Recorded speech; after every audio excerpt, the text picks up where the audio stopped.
Hello, you're watching Head to Head, and I'm Oles Gerjuk. Last week, the Office of the International Court of Justice in The Hague issued a report which repeated their previous assessment that the annexation of Crimea was an international armed conflict between Ukraine and Russia. So what does this mean for Ukraine? To talk more about this, we welcome to the studio today Andrii Androsov, Deputy Head of Analytical Department at the Prosecutor's Office of the Autonomous Republic of Crimea. Hello, and thank you for joining us today. Hello, you're welcome. So, did The Hague again recognize that Russia leads war against Ukraine? According to the report on preliminary examination activities 2016 of their Office of the Prosecutor of the International Criminal Court, in this report, the prosecutor stressed that situation which been to Crimea in February 2014 is a military accident, and this situation the prosecutor described as a military conflict. But this is preliminary information of 2016 report. What about the fresh report? Right, 2016. Next year, 2017, the prosecutor confirmed that her statement previous year that this is definitely a military accident, military war activities from Russia during the occupation territory, and during their fresh report, which was published a week ago, the prosecutor once again stated that this is a military conflict. Russian invasion in Crimea. Yes, Russian invasion in Crimea. But by the way, we are not talking about their war in international sense of this definition. Okay. And we are not talking about annexation. We're talking about armed conflict. We are talking these about are different things. We are talking in jurisdiction. Absolutely. We are talking about armed conflict, and we are talking about temporary occupation of the territory of Crimea. Difference between annexation and occupation is, for example, during the General Assembly resolution of in General Assembly last year, resolution stressed that we do not accept annexation, and we blame for occupation. They blame Russia for this occupation. Absolutely. If you are talking about annexation, so we accept the fact of annexation. And in this regard, Crimea Peninsula is part of Russian jurisdiction, under Russian jurisdiction. But this report that we have been talking about, this is an assessment of the prosecutor, not the court sentence. But how can this assessment from such a highly reputable body help Ukraine in defending from Russia? It will, because in this report, instead of previous two, the prosecutor stressed that during this report, her office almost already finished with preliminary examination in the form of subject matter jurisdiction. And after that, what is going to be next? The office expects to finalize its analysis of subject matter jurisdiction in near future, and after that we have a high level of possibility that the prosecutor open a real investigation of the situation in Ukraine. So this is not real investigation? It's a preliminary examination. So now the prosecutor and her office estimate, analyze, gathering information which support alleged crimes in occupied territory. But after that, when this stage will finish and the prosecutor stress is going to be in near future, next step will be checking on admissibility. And after that, the prosecutor will have all relevant evidences to open a real criminal investigation. Wow, so this process is going to last for ages. Yes. Well, because I wanted to ask you if one day, we imagine that one day the Hague Court of Justice would rule a verdict, a sentence that that was an armed conflict between Russia and Ukraine, and Russia invaded Ukraine. What doors would it open for Ukraine in looking for the solutions to restore the territorial integrity? For Ukraine, it's really important due to Ukraine accepted jurisdiction of International Criminal Court already in 2015. And now our goal, our aim to inspire, to ensure the prosecutor and her office to open a real criminal investigation, form the group of the prosecutor and come here down to us. And by the way, the prosecutor and her office already formed a group and visited us in June this year. They engaged with our Ukrainian authorities, with the Prosecutor General Office, and gathering all necessary information, going down deeper for this matter. And we have already have pretty good cooperation with her office. Well, this is very important that The Hague is actually reaffirming that Russia is responsible for this invasion in Crimea and this annexation of Crimea. This is a positive message to us, but you mentioned that we recognize the jurisdiction of International Criminal Court, right? Yes. But what about the Rome Statute? Rome Statute for International Criminal Court, it's like a criminal court of Ukraine or a criminal proceeding court of Ukraine for us. So Rome Statute, this is a main document which regulate any activities of this is ICC, right? Yes, ICC. But we didn't ratify this Rome Statute yet. Yes, we didn't ratify it yet. It could be done after June 2019, according to the law, Ukrainian law. Why is that?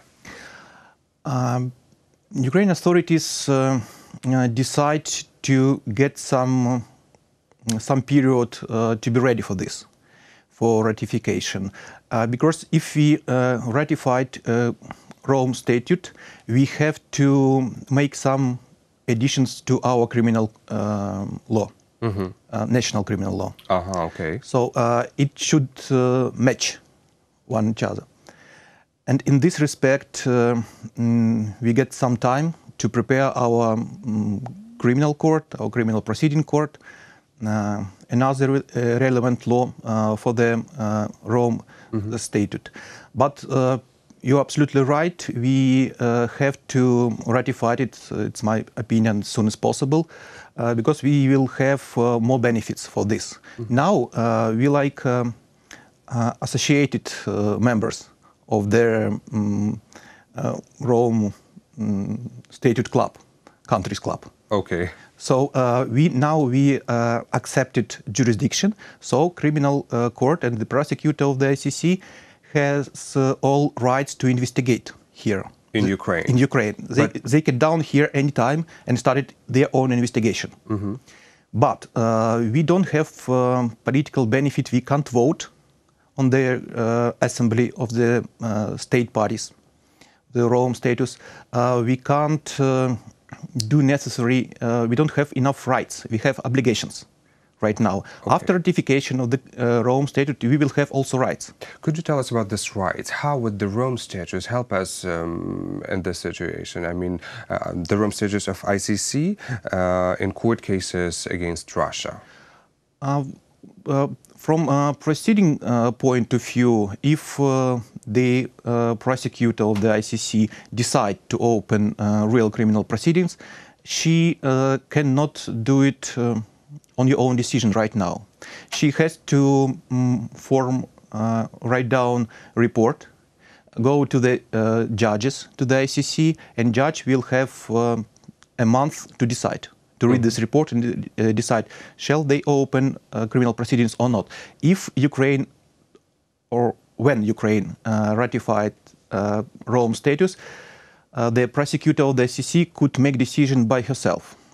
she doesn't need anymore to go to the judge and ask permission to open the criminal investigation. Okay, and how does this criminal investigation go? I mean, from as far as I know, if there is this criminal case and there is a trial, the suspect should be always present in the court. This is a big difference between other courts and the International Criminal Court, right?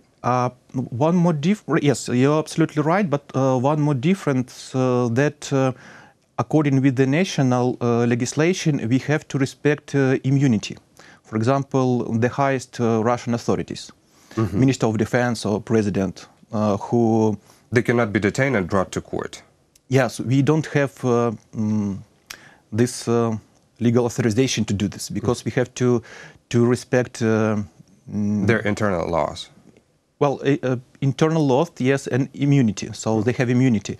We can't bring them to the Ukrainian court because they are high-level authorities. Yes. But the International Criminal Court doesn't have such limitations. Wow. So this is important. So they can bring absolutely they can these top officials in the courtroom. Yes, and this is why it's very important to use this opportunity to ratify Rome Statute and to let the prosecutors of the ICC come down here and open their own investigation. But we are not just, limited ourselves by International Criminal Court and ratification of Rome Statute. We also have criminal proceedings in our national jurisdiction, and the Prosecutor's Office of Autonomous Republic of Crimea has launched criminal investigation. According with the Article 438 of the Criminal Court of Ukraine, this is violation of the rules and customs of war.